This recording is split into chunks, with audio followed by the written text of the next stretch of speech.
Hey, I'm Tony Dragan. I'm going to give you a real quick demo of what we got going on here with the Avid Media Composer and the Teams workflow. So you can see my setup here.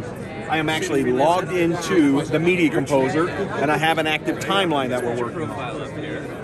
One of the features of the latest version of the Avid Media Composer software is the ability to stream the timeline out either as an NDI or an SRT stream, right?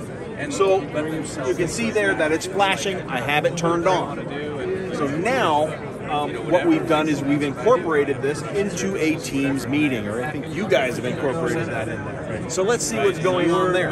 We have started the meeting, we started the bot, and if I open up the Teams session here inside of the editor, we can see that the meeting is active. There's a couple attendees in here along with the Media Composer timeline.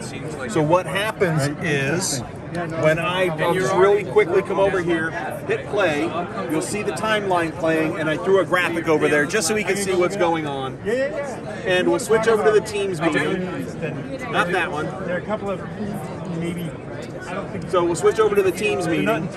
So you can see that as my timeline plays by this little bar here, it's actually playing the video out into the Teams meeting session. So now, if you also see it down here, I've actually joined in on my phone as well. So I could be anywhere in the world watching and reviewing an active timeline. And what I'm going to do is I'm actually going to come out here and we're just going to make a comment. So we're going to say, you know, hey, at 1:26, you know, what was that, 54:00. So I'm just going to type in the time code that I saw in the video. And I'm going to say the audio is too hot, like that, right? So I'm on my phone. I could be anywhere in the world. Now what's going to happen is over in the edit bay, once I send that comment, we'll come down here. Here's the comment that I just gave from my iPhone into the system. The editor can view it and then come back and go to the time code and make the proper connection or corrections. Okay.